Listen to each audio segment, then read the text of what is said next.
Ladies and gentlemen, good day and welcome to the Q1 FY22 earnings conference call of Jubilant Pharmova Limited. As a reminder, all participant lines will be in the listen-only mode, and there will be an opportunity for you to ask questions after the presentation concludes. Should you need assistance during the conference call, please signal an operator by pressing star then 0 on your touchtone phone. Please note that this conference is being recorded. I now hand the conference over to Mr. Pavleen Singh Taneja from the Investor Relations. Thank you, and over to you, sir. Good evening, everyone. Thank you for being with us on our Q1 FY22 earnings conference call. I would like to remind you that some of the statements made on the call today could be forward-looking in nature, and a detailed disclaimer in this regard has been included in the press release that has been shared on our website. On the call today, we have Mr. Shyam Bhartia, Chairman, Mr. Hari Bhartia, Chairman and Managing Director, Mr. Arvind Chokhani, Group CFO, Mr. Pramod Yadav, CEO, Jubilant Pharma, Mr. Syed Kazmi, CEO, Jubilant Therapeutics, and Mr. Arun Sharma, CFO, Jubilant Pharmova. I now invite Mr. Shyam Bhartia to please share his comments. Thank you. Good evening, everyone. I hope all are in good health and keeping safe. Before we discuss the company's performance during the quarter, I have an important announcement to make. Board of Directors of Jubilant Pharmova Limited, at its meeting held on July 23, 2021, has approved the demerger of the API undertaking of Jubilant Generics Limited and vesting the same Jubilant Pharmova on a going concern basis to be implemented through a scheme of arrangement between JGL and JPM and their respective shareholders and creditors under sections 230 to 232 and other applicable provisions of the Companies Act 2013. The business of reorganization is aimed at creation of a small molecule, discovery and chemistry focused vertical present across value chain of CRO and CDMO of innovative and generic APIs.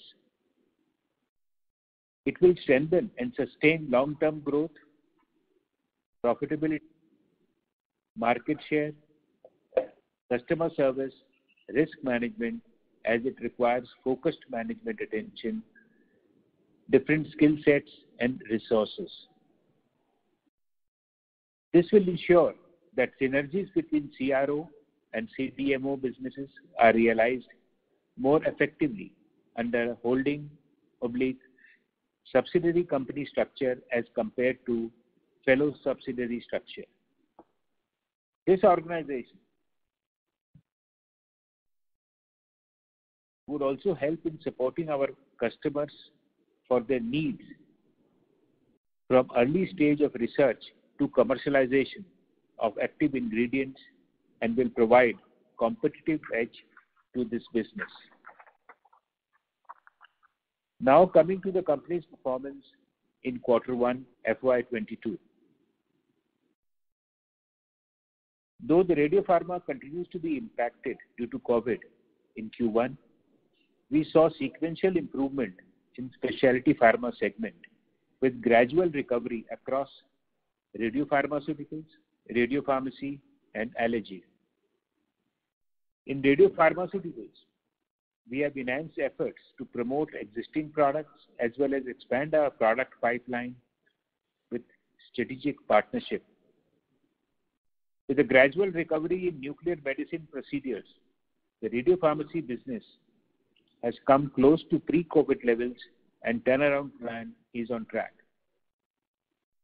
The CMO business continued to benefit from COVID-related deals. Our Roorkee facility was placed under import alert by US FDA while exempting some products subject to certain conditions.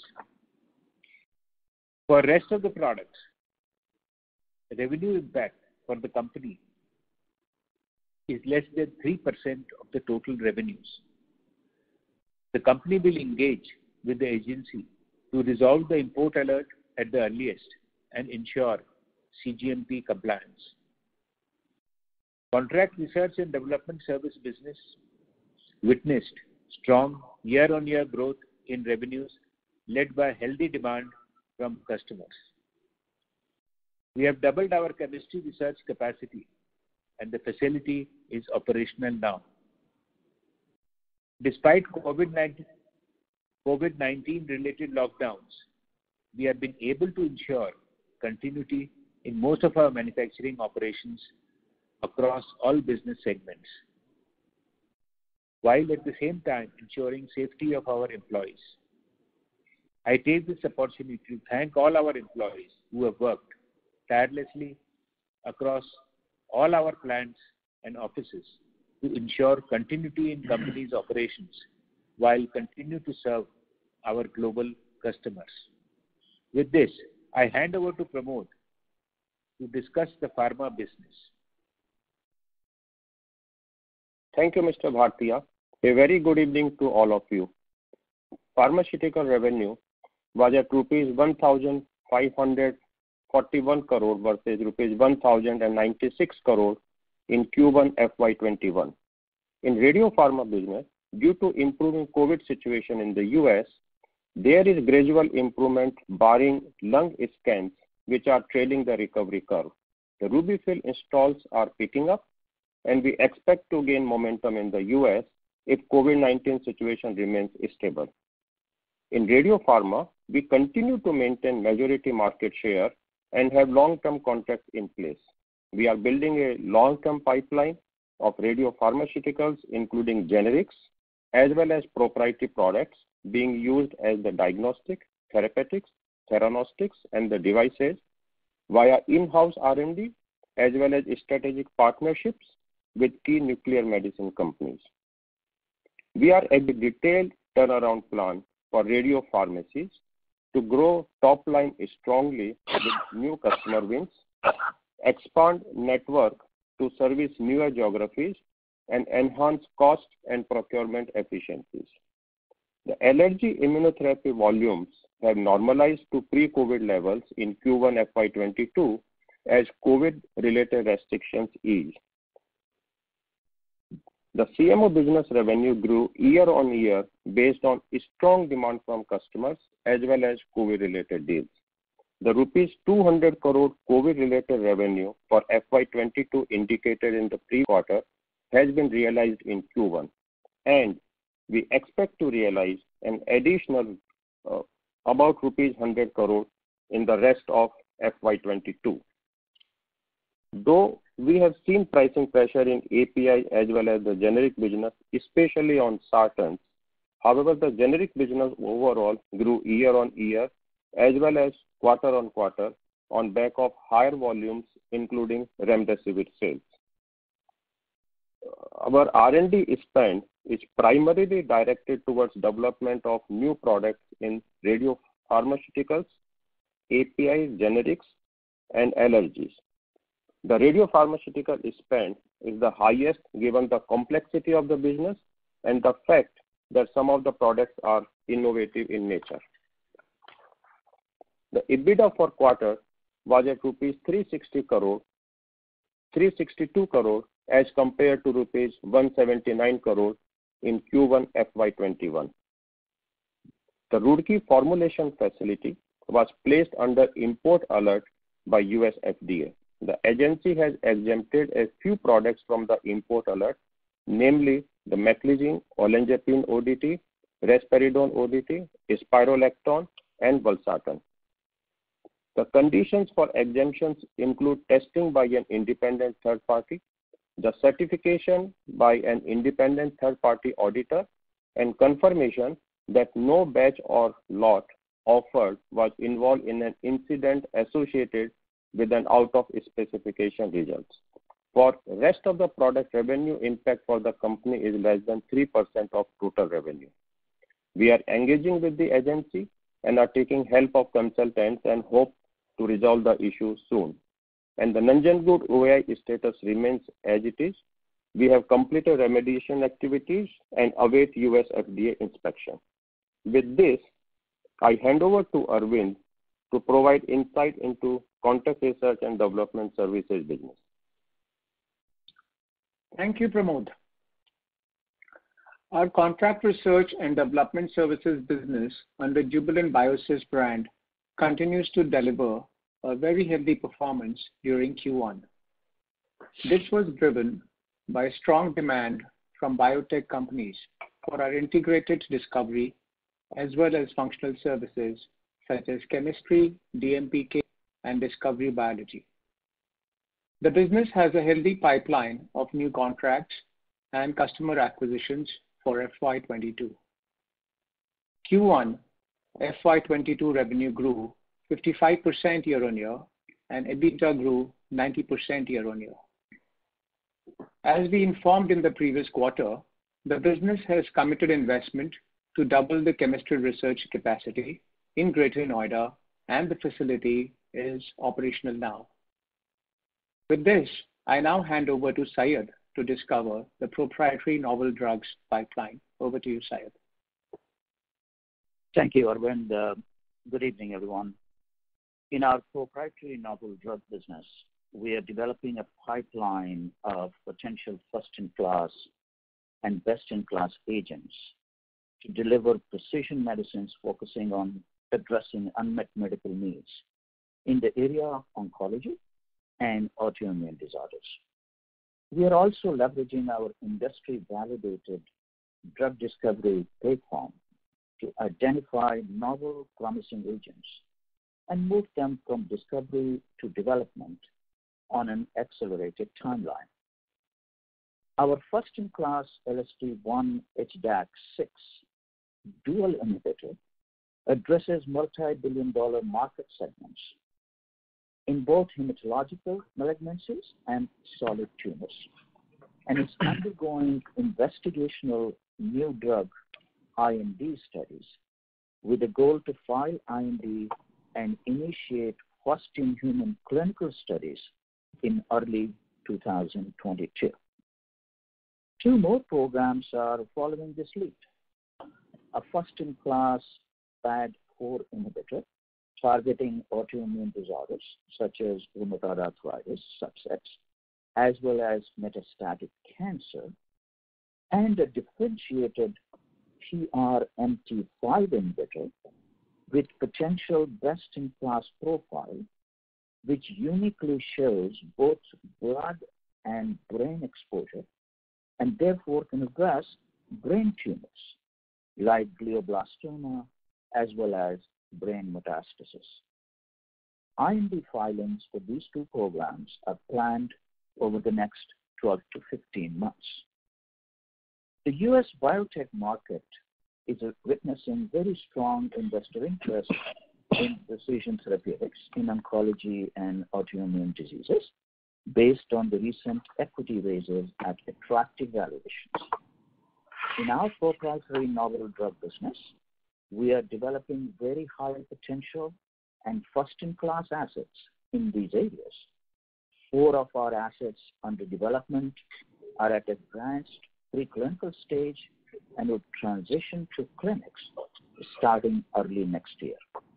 The company is working towards creating shareholder value in this business through a private or public equity raise during the coming 18 to 24 months.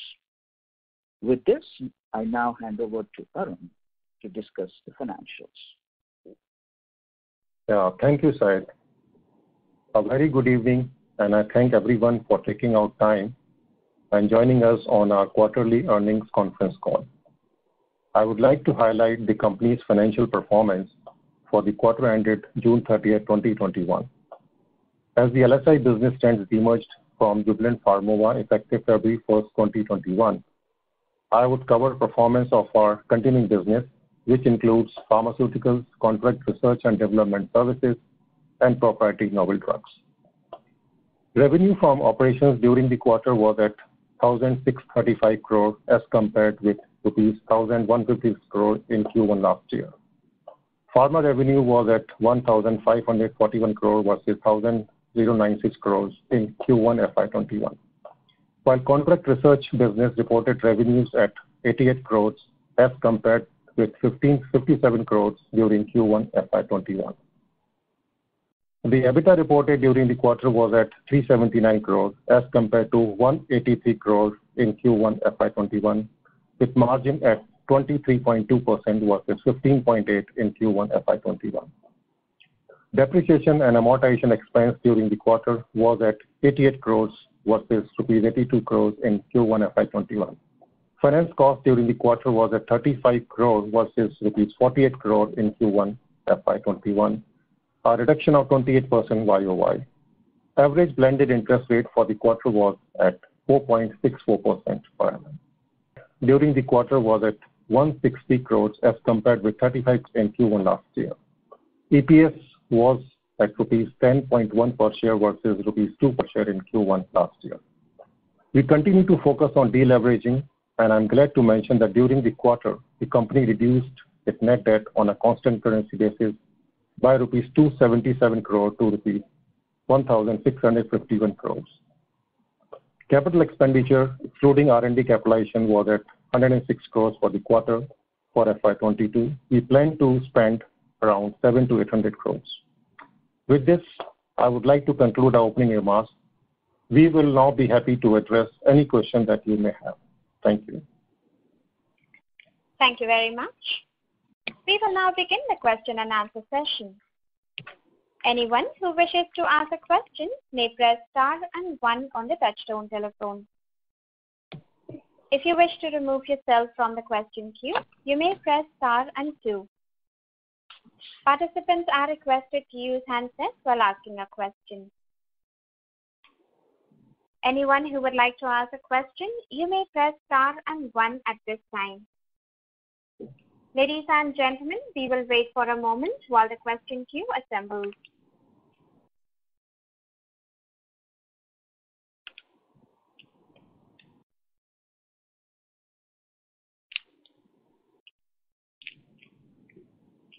Anyone who would like to ask a question, you may press star and 1 at this time. The first question is from the line of Alankar Garude from Macquarie. Please go ahead. Hi, good evening, everyone. Sir, can you update us on the key issues cited by FDA which led to the import alert? Yeah, hello Alankar, this is Pramod. The key issues cited by FDA in the 483 observations were mainly related to either cleaning protocols or some of the validations for the data, the way they are backed up in the server, etc. While raising the import alert, the FDA doesn't cite the issues separately. So my point there is, if I look at the issue with respect to cleaning, so that was also cited in the 483 which we received in March 2019. And we had more than 2 years to rectify the issues. So why do you think we got the import alert, and why did these issues continue to persist even after 2 years? So we had taken the help of the consultants, and we had resolved the issues to the best of our knowledge. But however, when the inspection happened, there were some issues related to the cleaning which was not part of the process, where actually material was not coming in the direct contact. And on that part also, FDA made the observation that these also need to be included in the SOP for the cleaning. And since the issue was related to cleaning, so your observation is right, that this issue also came up earlier, and probably that is the reason that FDA took the decision to raise the official action to import alert. But since the issue is only related to GMP and some of the practices which are to be followed, including the training, etc., these are not the issues which are difficult to resolve. and we hope that we should be able to resolve these issues very soon. Understood, sir. So basically, there are no data integrity issues. I'll say there is no any data fraud or that kind of issues. Okay. So essentially, do you see a possibility of a systemic risk for any of our other facilities because of the import alert? We don't foresee at this stage.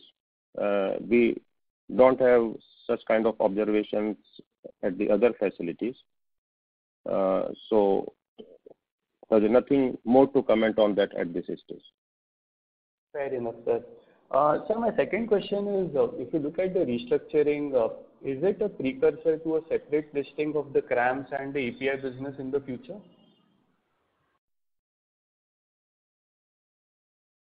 No, at this point, the idea is to create a business unit which is synergistic, both to the CRO, where we provide chemistry service and early stage CDMO, and combine it with our plans for large scale CDMO in the API as well as generic API. So presently, the idea is to manage this as a one single business unit, so that we can provide end-to-end services to the customer. Understood. And one final question from my side. If I see cash has increased sequentially in this quarter, so would it be fair to say that out of the 700-800 crores capex which we outlined for this fiscal, there was not much capex in the first quarter?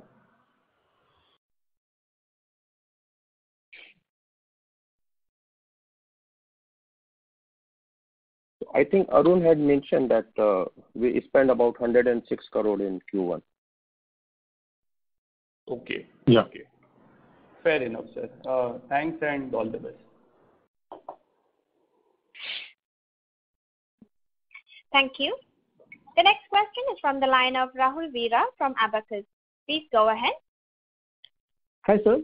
Sir, in our drug discovery and solutions business, we have been close to 38% kind of margins. So wanted to understand the sustainability, and also how many research scientists do we have in the team, and what will be the number once we increase the capacity out there in the coming year?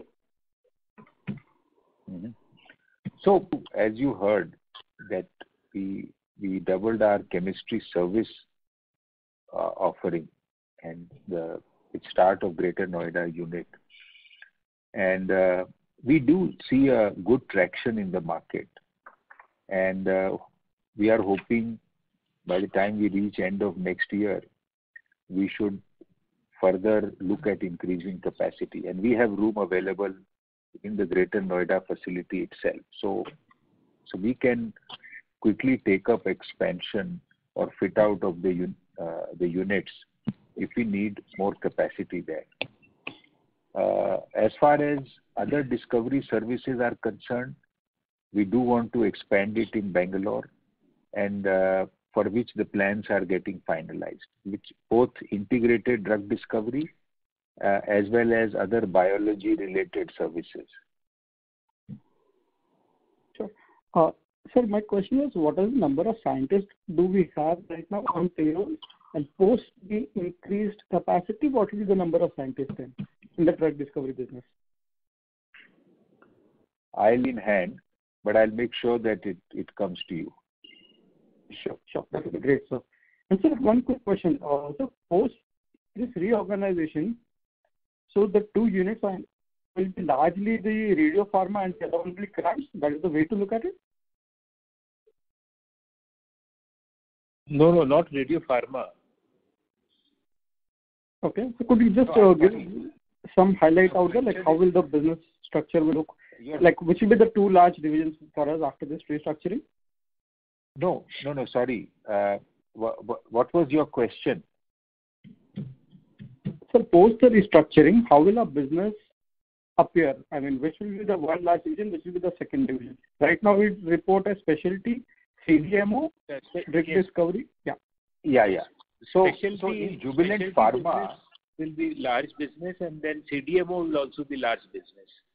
and generic business. The three business sectors will be there. Okay. And Jubilant Generics? No, and then there will be drug discovery and API and innovative and generic APIs. Okay. Fair point, sir. Yeah. Thank you so much, sir. Thank you. The next question is from the line of Ranveer Singh from Sunidhi Securities. Please go ahead. Yeah, thanks for taking my question. So again on this restructuring, just wanted to get clarity that currently our CDMO business is US based, right, on Montreal facility. So that US business of CDMO and CRO business under Jubilant Biosys and plus API, that will be getting clubbed after arrangement. No. The CDMO business is a sterile one in US. That will stay as one single business unit. That is a sterile contract manufacturing. That will stay as a separate. Only the chemistry part, which is the API part, will get integrated with the CRO business, and both are in India, as you know. Okay. So only that CRO API, which was earlier clubbed under CDMO, that is carved out, and that CRO business would be clubbed. That is what. So the Biosys business and the API business will be managed together. Okay, fine. And so secondly, you mentioned 200 crore COVID-related revenue came, which was related to earlier year. That 200 crore is part of our pharma business, right? In this quarter. Yes. So this 200 crore was not a revenue of earlier year. I said that in the last call we mentioned that during FY22 we expect about 200 crore revenue to be realized. And in this call, I mentioned that this entire 200 crore has been realized in Q1. However, on top of that, we expect another 100 crore plus to be realized during the rest of the FY22. So ideally, that should come in second quarter, or that will spread across rest of the year. Yeah, so it's spread across the quarter, but there can be variation quarter on quarter. Okay. So if I reduce this 200 crore, then rest of the business has actually been lagging on Q&Q basis also, and year on year there would be some growth, but on Q&Q there has been even the pharma business you see has declined significantly, right? No, but in last year also there were a lot of COVID-related deals we had, and we mentioned that they were close to about 535 crore over the 3 quarters of FY21. Okay. So the non-COVID related business continues to remain strong, and that business continues to grow as well. So in a specialty pharma segment, allergy therapy, you have mentioned that volume has normalized now. Whether we have saw a growth in this quarter in revenue in allergy therapy? Yes, since the volumes have normalized, which in the previous quarter were close to about the 95%. So to that extent, there is a volume growth and the revenue growth. Okay, fine. That's all from my side. Thanks a lot. Thank you. The next question is from the line of Sriram Rathi from ICICI Securities. Please go ahead. Yeah, thanks for the opportunity. So firstly, on the specialty pharma side, the QOQ recovery in radio pharma, how has that been? Radio pharmaceuticals particularly, has that business grown on QOQ basis? So, on quarter, we have seen that there is a gradual recovery, and for the most of the products, it by the time the quarter ended, especially the month of June, we were back to pre-COVID levels, except the lung scans, which we mentioned are still trailing the recovery curve. And we expect them to also recover soon with the time. But we did mention in the previous calls also that we expect for the lung scans recovery to be little slower than the normal products. Okay. And it is slower, but it is recovering, right? In the coming quarters, we should see continued momentum in terms of sequential recovery of the revenue. In that business, we should see the sequential improvement. Okay. And on the CDMO side, if we look at the base business, excluding the COVID deals, so it seems that the revenues have been flattish on YoY basis. And last year also in quarter one, the overall revenue was actually down 19%.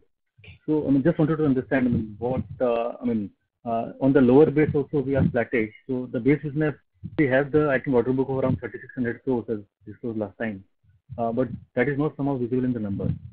Am I missing something on that, or is there any specific reason? So I don't know from where you are getting this analysis that the revenue is flattish. We have the contracts in place where we do the annual price increases, and those annual price increases directly go into the growth of the revenue as well as they go into EBITDA. And that business continues to remain strong and is growing. Quarter on quarter, there could be some bit of the variation depending upon the customer requirements. And also, since we had a lot of COVID-related deals, and of course, they were having the higher margins and they were getting the priority. So there could have been the variation in all the customer-specific requirements. But overall, that business remains strong and continues to grow. Okay, got it. Sure. And on the generics business, this quarter, did we see any benefit of higher remdesivir supplies or something like that? The revenue seems to be quite strong. Yes. So we had this unfortunate the wave 2 of the COVID in India, and that did lead to the additional sales of the remdesivir. Okay. In the coming quarter, that should normalize, I think, looking at the current situation, I think. Yeah, it will depend upon how the COVID situation remains. But now the government has also opened up the exports. During the peak of the time, the exports were stopped. And as you see, the COVID globally remains a little bit of the erratic. In the many of the countries for which we have the license, the overall number of cases are increasing there. So it all will depend upon how this COVID situation continues to evolve. Okay. But it will be lower than Q1. That you are right. Okay, got it. And just 2 questions on the financials. The gross margin seems to be significantly higher this quarter at 78%.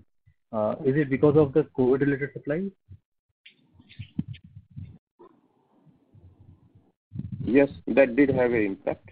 And also there was the impact of the remdesivir. Okay. So remdesivir would have been higher gross margin product for us compared to the normal business. Okay. And any specific reason for the higher SG&A expenses this quarter? It looks like around 400 crores is there versus normal run rate of around 300 to 340 crores in the past.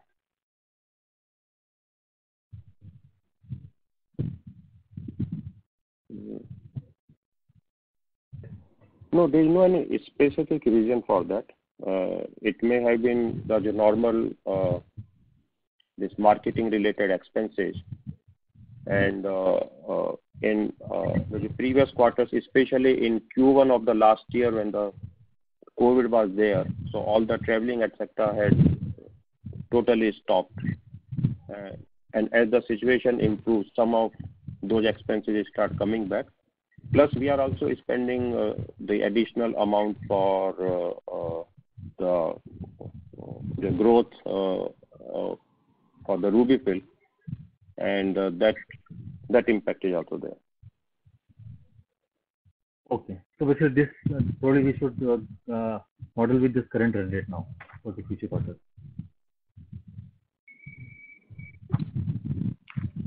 Okay, sure. Yeah, I think we can do a bit of the detailed analysis and then take that offline. Okay, sure, sir. Thank you so much. That's it. Right. Thank you. The next question is from the line of Pratik Kothari from Unique PMS. Please go ahead. Hi, good evening, and thank you for the opportunity, sir. So my question is regarding our Roorkee import alert. I believe we were pretty ambitious in terms of the number of new products that we wanted to plan there. We had some big plans out there. If you can just throw some light what gets affected because of that and what those plans were? So you are right that since now this import alert is there and we didn't get the VAI.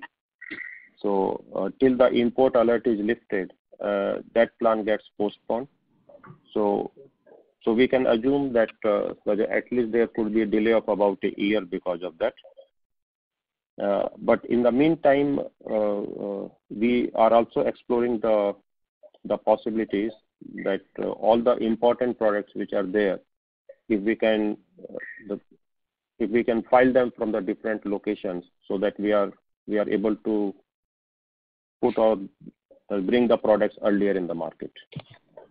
So we are in the process of doing that evaluation, and at the same time, likewise, the products which currently have been restricted for import into US, we can take to the other sites and then bring them back into the US market. So that evaluation is also the ongoing in parallel. Okay, fair enough. And sir, on the specialty side, our expectation was that in the first half, in the quarter 1, quarter 2, we'll be back to pre-COVID levels. And I believe our pre-COVID levels were anywhere around 700-800 crores a quarter, and we clocked only 630 crores right now. So one, you did highlight that the radio part on the lung side is an issue. But is the new competition coming in resulting in us reporting lower numbers? So yes, to some extent, competition impact will be there, and this we have been saying that we have given whenever a generic enters in this space, you have to give some market share, and a bit of the price correction happens, but not to the extent what you see into oral solids or to the other generics. So to that extent, impact will be there, but that impact is not as large as the impact we had because of the COVID. So the COVID impact was larger than the competition impact.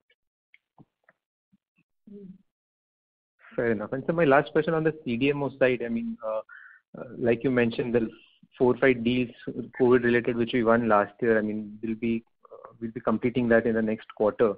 So post that, will we go back to the numbers that we used, the quarterly numbers that we used to report earlier, or do we have something to fill in those gaps? I mean, I'm talking about currently we're doing 450, 550 crores a quarter. So do we go back to 250, 300, or do we have something to fill that gap now? So one is that the COVID deals are not ending in Q2 alone. They are extending for the rest of the year. And when we have been doing the debottlenecking of these capacities, we were doing because we were seeing the additional demand in the market, and the customers of our existing products were asking the higher volume. Last year and in the current quarter also, because of the COVID deals, the rest of the business volumes have been more or less stagnant. As the COVID deals starts to winning out, we will have the capacity available to take care for the normal business which we had been running, and we will have opportunity to grow the volumes there. So we are already engaged with the customers on that front. But in the CMO, you are aware that all the scheduling, etc., is done well in advance. Yes. So we are engaged with the customers and are already exploring how many additional batches we can make for them once the COVID-related deal is freeing up the capacity. Fair enough. Sure. Thank you, sir, and all the best. Thank you. Thank you. The next question is from the line of Vishal Manchanda from Nirmal Bang Institutional Equities. Please go ahead. Thanks for the opportunity. Sir, with respect to your drug discovery services, where you have doubled your chemistry capacities, can you quantify how much revenues can it add to your base, and how long will it take to do that?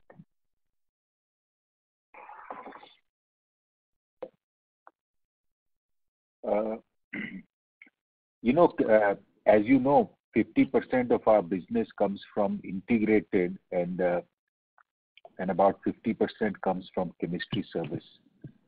So by hopefully by the end of next year, we would have doubled our chemistry part of the business. Okay. And so basically, is this chemistry services has to do with API process development? Is that right is that a fair understanding? No, it is while doing discovery work, pharma and biotech companies need chemistry support because they need FTEs and they need sometimes manufacture of very small quantities of molecules. So we do both. Got it. Got it. And sir, second on your specialty business, which is currently at a run rate of 630 crores. So if I analyze it, it's at around about 2,500 crores. And if I go back to FY20, it was say around 2,900 crores then. So we are almost kind of 500 running at a run rate wherein we'll be 500 crores below the FY20 numbers. So does that mean that 500 crore number losses has largely to do with the DTP and MA business loss that has happened in the current quarter? So I am not getting your numbers on the analysis part, but yes, that whatever is the impact currently that is related to MA and the DTPA, which are impacted because of COVID, as well as some impact because of competition. So both the impacts are clubbed into that. So the entire radio pharmacy business has normalized. That's fair to assume. The distribution business. It had normalized towards the later part of the quarter. Got it. Okay. No, even in the month of April in US, there were the cases, but in May and then June month was much better. Got it. That's all from my side. Thank you. Thank you. Thank you. The next question is from the line of Bharat Celly from Equirus Securities. Please go ahead. Yeah, hi sir. Thanks for the opportunity and good evening everyone. So I just wanted to understand, I would request you to quantify what sort of revenues have come from Remdesivir during this quarter, and a small clarification: when we say that the COVID-related revenues have been around 200 CR, we are not including Remdesivir revenue in this.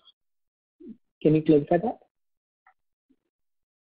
So, in 200 crore is the revenue for the CMO, which doesn't include the Remdesivir.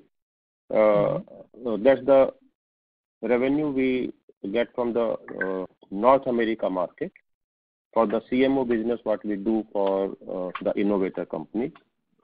And the Remdesivir, we have voluntary license for India and other developing countries, which doesn't include North America market. So both are totally different businesses.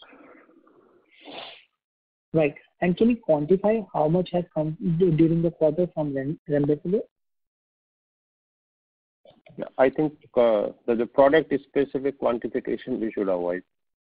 Sure, sir. Sure. And sir, just wanted to understand on the gross margin part, since there will be a bunched up revenue of remdesivir, which will be having a relatively low margin, still our gross margins have improved sequentially.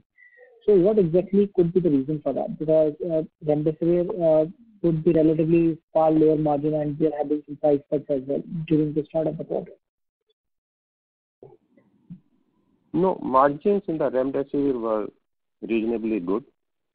And plus, also the margins in CMO for the COVID-related deals were much higher than the normal CMO business. Understood. Understood. And sir, just wanted to understand one more part on Roorkee plant. How many products are filed from that facility, and what sort of risk mitigation strategies we are taking over there? Are we moving any product to some other facility back in US? Sorry, I missed your question. Yeah. So how many ANDAs are filed from Roorkee facility, if you could clarify that? And how many are we looking to site transfer to some other facility? So we have total 98 filings from the Roorkee for ANDAs, out of which 61 are approved and 37 are pending. So the which are approved, that's there, but the one which are pending, which we were to launch after the site would have got out of the warning letter. Out of that, few important products we are looking at taking to the other sites, but we are, as of now, doing that evaluation. We haven't decided yet completely because this is very new development. Right. And how many products will be filed from the US facility, Hollister? So ANDA, then we file other than from the Roorkee, we file from the Cadista, which is in the Salisbury. Right. And those products have no issue for the approval. So right. So how many products are filed? They are into the normal process. Right. So how many products are filed from there, which are pending approval from Salisbury plant? Okay. Okay. I may not have the exact number, but it's into single digits. Sure, sir. That's helpful. I will get back in the queue. Thanks a lot, sir. Yeah. Thank you. Thank you. The next question is from the line of Aejas Lakhani from Unifi Capital. Please go ahead. Yeah, hi. Two questions. First, the entity that you're carving out in the form of a demerger is just the pure play API business, which is give or take 600 crores. Is that understanding correct? Yeah. Okay. Fine. Second, I just wanted to understand that now Triad, our radio distribution business, it's been 3 years. And when we acquired that as well, that business was a loss-making entity, if I understand correctly. So just wanted to pick your thoughts on, how this acquisition has played out 3 years down the line. How do you think about it? Has it met your strategic sort of thinking? What are your key learnings from this? And how do you have any timelines regarding the turnaround? Thanks. Yeah. So in terms of strategic thinking, I'll say that we are very pleased that we have this entire distribution within our business of the Radio Pharma. It gives us the direct access to our customers, and as well as we continue to grow the pipeline for all the developmental products which are in the development in the R&D, and which we plan to launch soon in the near years. This distribution gives us the ready-made market for those products. So whatever market share we have into the distribution, that much market share we as such get for those products directly as soon as we launch them. Plus, as I mentioned, that every buyer would like to have the alternate vendors. So even in rest of the market also we get the share. So rough calculation, suppose you assume our market share is about 20-25%, and then we get another 20-25% market share for the others. So when we launch the product, we straightway hit close to 50% market share. So that's a huge the strategic advantage we have in this business, and that's the reason we continue to focus on this business. But you are right. Since we acquired, we have been into red, and the reason for that we mentioned earlier that during the acquisition process because of the regulatory challenges lasted much longer than what it should have been. In the process, customer got panicky and they had done some long-term contracts with the competition, and those contracts are now coming up for the renewal. But unfortunately, in FY21 we had this impact of the COVID, so that has made some dent onto it. And during the time of the COVID, all the customers were having the priorities for themselves to sustain their business and not to look for the alternate suppliers, etc. Because when they go for the alternate supplier, they also have to make a lot of changes into their systems for their the entire supply chain software, etc. So during the COVID, withheld any discussion on the changing of the vendor. Now, as the situation has started getting normalized in US, now we are seeing all those customers are opening up for the discussions. We already have a very strong funnel of the various RFPs, and we are in the discussion with the customers. So that's why I mentioned that we have planned to continue to grow the top line very strongly. And as of now, we see that in another about 2 years' time, we should be at the break even in this business, and then we will continue to grow this business and generate positive EBITDA margins. When we see this business as a standalone, but at the same time, it will continue to support our own radiopharmaceutical business. Sure. Thank you so much for that. Just a quick follow-up that currently from the 1900 crore radio pharmacy business, give or take, I think the distribution business is roughly 1400 crores and the manufacturing portion is roughly 500. Can you just give me a ballpark understanding that from this 1400 crores, what is the throughput of our manufactured products going through this 1400 crore pipelines, and what is it from the outside, and how do you think this is likely to change in the years in the future? Thanks.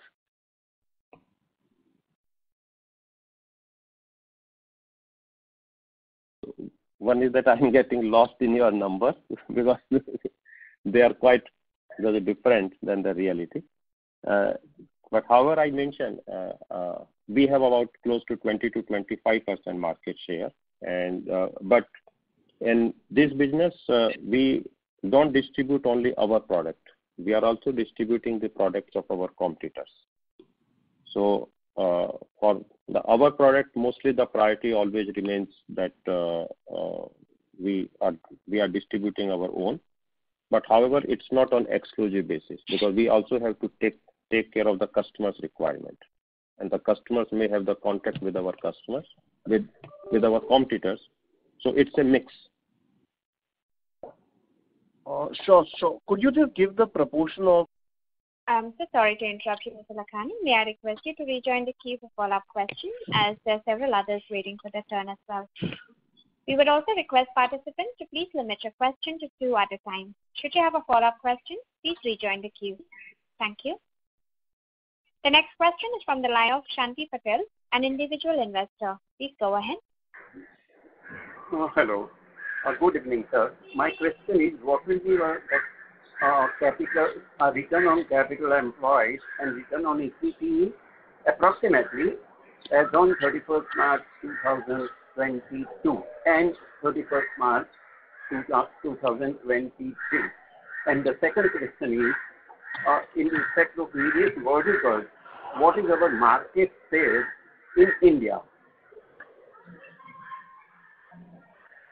So if I'm able to understand the question correctly, you are asking return on equity or return on capital? Return on capital employed and return on equity as on 31st March 22 and 23. So return on capital employed is 15% plus, and return on equity is around 14% plus. Correct. And are you expecting same as on 31st March 2023? No. We are expecting an improvement from these levels. Okay. And what about market share of our various verticals in India? Market share? That's right. No, we have got a dominating percentage. I mean, how much? 25, 30, 60, 70 in respect of various verticals.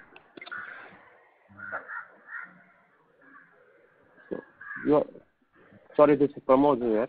So the market share for which products? Because we have very diversified portfolio, and you are asking for India. That's right. Yeah. So in India, if you may have seen the overall the revenue, that is in the last quarter was about close to 10 to 12%, which also included the contribution from the Remdesivir. Other than that, the other products what we have in that business, that is the business which we called IBP, the Indian Branded Pharma. And that's the business which is the nascent business, which is the incubating business, and we are growing that business quite aggressively now. And but that the overall revenue of that the business as of now is not of material. Okay. Thank you. Thank you. The next question is from the line of Alankar Garude from Macquarie. Please go ahead. Hi, thanks for the follow-up. So just one clarification on the 5 molecules which have been exempted. So till the time the third-party test and audits are completed, are we allowed to sell these 5 molecules, or they can only resume, supplies of them can only resume once all the tests are done and all the 3 conditions are met? Yes, so supplies can resume only when the conditions are met, but we don't expect to take long time to meet those conditions. So by long time you mean, sir, say couple of quarters? No, it could be probably 1 month, 1.5 months, 2 months max. Understood, sir. Okay, sir. Thanks and all the best. Thank you. Thank you. The next question is from the line of Tushar Bohra from MK Ventures. Please go ahead. Yeah, thank you for the opportunity. Sir, just one thing. Can you help me with the comparison on a quarterly basis, QOQ, for the key headline numbers? Because you had last year, you also had rather last quarter, you also had life sciences business for some part. So exactly how are we doing on a QOQ basis, purely for the pharma business? Quarter on quarter, we are doing well as in pharma business, and we have given the numbers of pharma business in Q4 also and Q1 also. The numbers are comparable. So the Q1 business of last year doesn't include the our chemical ingredients business. No, Q4, I'm saying, sir, Q4 business, Q4 vis-a-vis Q1. If you can just help, because the presentation in most places mentions only a YOY performance. Can you just help us with the headline numbers on? Like-to-like yes, YOY performance. Oh, like-to-like performance? Yeah, I'm looking for. It's all like-to-like. No, I can intervene. You are asking comparison of Q4 last year versus Q1 this year? Right, sir. Yeah. So the revenue has grown by 4%, and EBITDA is more or less flat. Okay. Now, sir, my question is that, in this quarter, we had in India as well as maybe some of the emerging countries, remdesivir sales have been strong for the company. And US, I suppose, relatively was a bit more normalized QOQ. Plus, we would have also had some revenues from the vaccine side. I believe we've been working on with some of the vaccine candidates. So despite that, QOQ, the performance delta is not visible, sir. So just want to understand, why would that be? And also, post-COVID, what could be a normalized run rate for the quarter, assuming that we don't have any COVID products-related one-offs as well as business off? What should we look at as a stable quarterly base for the company on which then we should assume growth going forward? So, in terms of Q4 over Q1, the impact what you are mentioning, not seeing because of in spite of higher than remdesivir sales, so that is coming from three accounts. One is that our COVID-related deal in Q1 were marginally lower than Q4. In API, we had some pricing pressure on the sartans and into pricing pressure on to the generics in the US. And third impact was the exchange rate fluctuation, where we had to take some impact of the Canadian dollar is strengthening in comparison to the US dollar. Got it. And so what would be a normalized run rate? So vis-a-vis, let's say, 1,500 crore revenue on the pharma side this quarter, when you assume things should get fully normalized, what kind of base should we assume on an average quarter?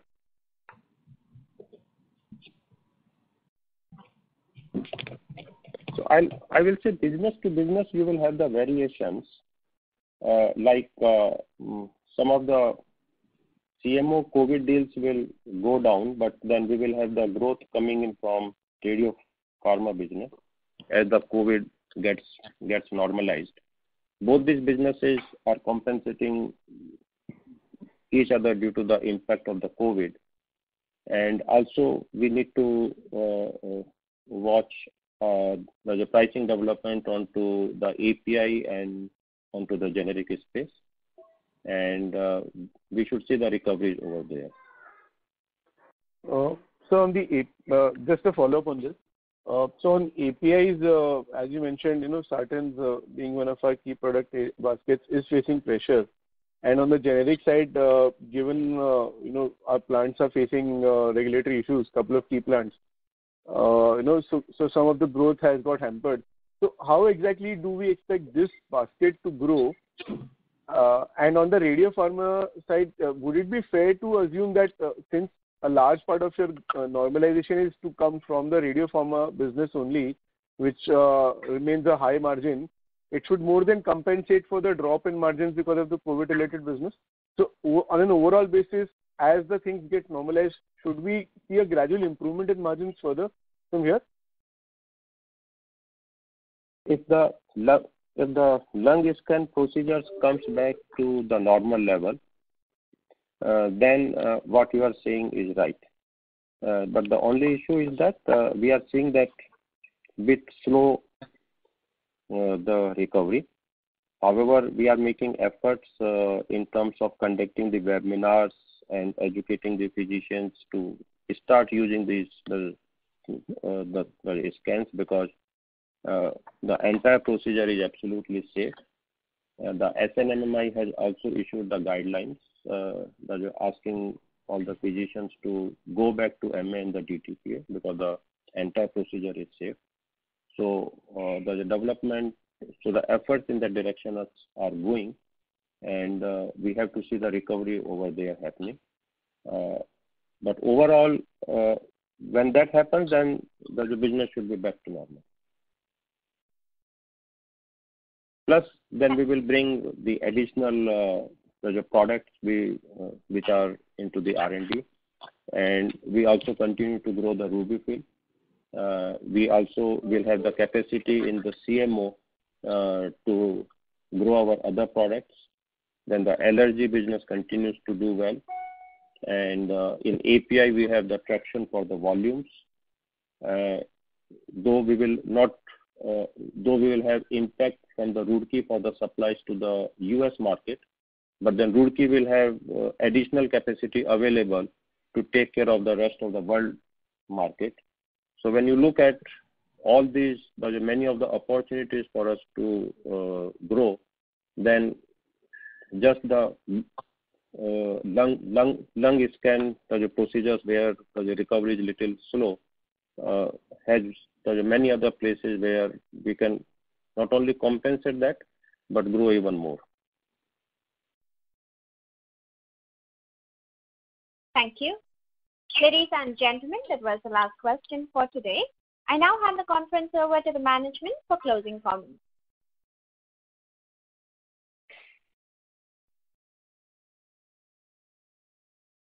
We thank you everybody to joining on this call. In case you need any further clarification, please contact our investor relations and we'll be happy to answer all your questions. Thank you. Thank you. On behalf of Jubilant Pharmova Limited, that concludes this conference. Thank you for joining us, and you may now disconnect your line.